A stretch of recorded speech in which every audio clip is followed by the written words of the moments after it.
संसद का मॉनसून सत्र आखिरकार खत्म हो गया। लेकिन क्या आप जानते हैं कि एक दिन संसद के सत्र में कितना खर्च आता है और अगर सत्र नहीं चले तो आपका क्या नुकसान होता है। चलिए इस वीडियो में पूरी डिटेल्स आप तक पहुंचाते हैं। संसद का मॉनसून सत्र बुधवार 13 अगस्त को आखिरकार सत्ता पक्ष और विपक्ष की जिद की भेंट चढ़ गया। 20 जुलाई से शुरू हुआ मॉनसून सत्र 13 अगस्त तक चला, जिसमें 19 बैठकें निर्धारित की गई थी। इस सत्र में कम से कम 12 विधेयक पारित किए गए, जिनमें 7 सिर्फ 36 मिनट में बिना किसी चर्चा के ही पारित हो गए। और अब मॉनसून सत्र खत्म होने के बाद लोकसभा राज्यसभा को अनिश्चितकालीन के लिए स्थगित कर दिया गया है।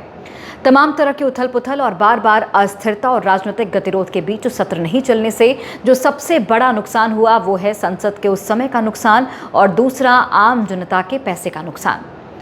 अब सवाल ये उठता है कि एक सत्र चलाने में कितना खर्च आता है। देखिए, संसद में कामकाज में रुकावटों पर होने वाली चर्चाओं में अक्सर एक आंकड़ा बताया जाता है, जो है 2.5 लाख रुपए प्रति मिनट।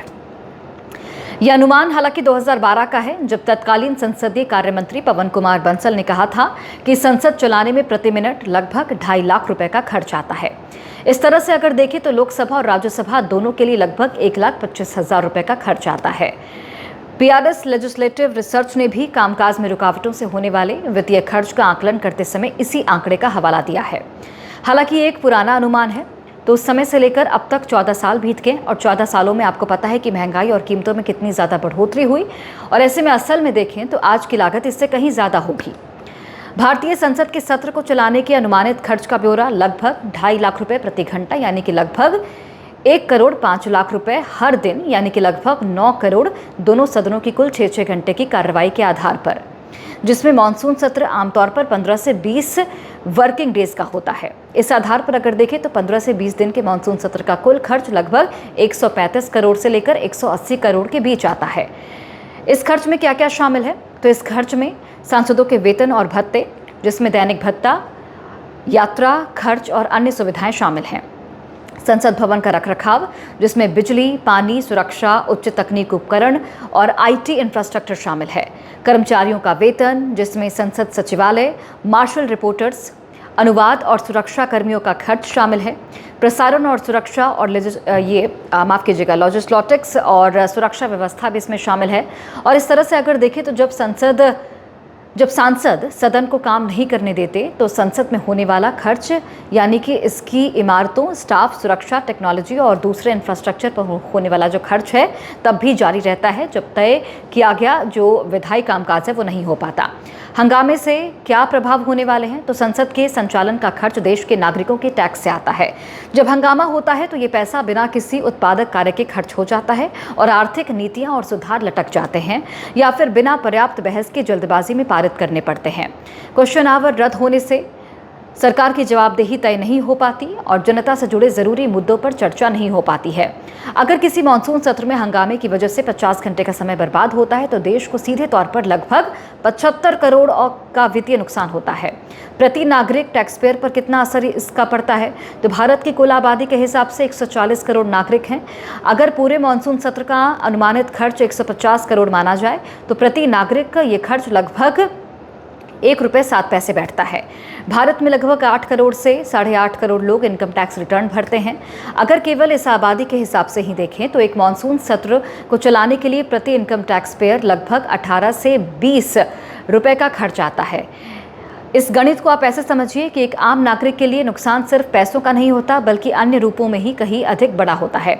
आम इंसान जब आटा, तेल, मोबाइल रिचार्ज या फिर कोई सामान खरीदता है तो उस पर जीएसटी देता है। संसद इसी टैक्स के पैसे से चलती है। संसद न चलने से महंगाई, रोजगार, स्वास्थ्य, शिक्षा और सुरक्षा जैसे आम आदमी से जुड़े मुद्दों पर चर्चा नहीं हो पाती। जो विधेयक आम जनता को राहत या फिर सुविधा देने के लिए बनाए जाते हैं वो पास नहीं हो पाते, यानी कि आम इंसान का सीधे तौर पर जेब से 15 से 20 रुपए टैक्स पेयर के रूप में तो बर्बाद होता ही है, लेकिन उससे कई गुना बड़ा नुकसान उन नीतियों के रुकने से होता है जो आम जनता के जीवन को बेहतर बना सकती है। संसद ठप होने से नुकसान क्या होता है? जब संसद ठप होती है तो कई आर्थिक नीतियां और बजट से जुड़े फैसले अटक जाते हैं। इसकी वजह से सड़कों, अस्पतालों और स्कूलों के निर्माण में देरी होती है, जिसकी प्रत्यक्ष कीमत आम नागरिक चुकाता है। जब सत्र स्थगित होता है तो जो सांसद प्रश्नकाल के लिए के जरिए सरकार से महंगाई, रोजगार और कृषि संकट पर सवाल नहीं पूछ पाते। मान लीजिए कि स्वास्थ्य सुरक्षा, शिक्षा अधिकार और उपभोक्ता राहत से जुड़ा कोई नया बिल पास होना था। सत्र हंगामे की भेंट चढ़ने से वो कानून सालों तक लटक जाता है। इससे कितना बड़ा नुकसान होता है आप समझ सकते हैं।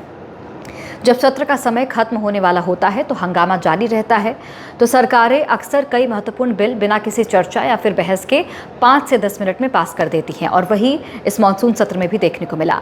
इसका सबसे बड़ा नुकसान आम नागरिक को होता है, क्योंकि किसी भी कानून के नफा नुकसान पर सही तरीके से विचार ही नहीं हो पाता। संक्षेप में अगर कहीं तो संसद न चलने से आम नागरिक को वित्तीय स्तर पर उनके टैक्स के करोड़ों रुपए की सीधी बर्बादी होती है। व्यक्तिगत स्तर पर उनकी समस्याओं यानी कि महंगाई, सड़क सुरक्षा पर सरकार की जवाबदेही तय नहीं हो पाती। जिस संसद का समय रुकावटों में बर्बाद होता है, उसके पास कानून पास होने के समय भी विचार विमर्श के लिए कम समय बच सकता है। इसीलिए लोकसभा और राज्यसभा के अनिश्चितकालीन के लिए स्थगित होने के साथ मानसून सत्र का खत्म होना सिर्फ इस बात की कहानी नहीं है कि संसद ने कितने घंटे काम किया। ज्यादा अहम सवाल है कि जिन घंटों में काम नहीं हो पाया, उनमें संसद क्या कर सकती थी।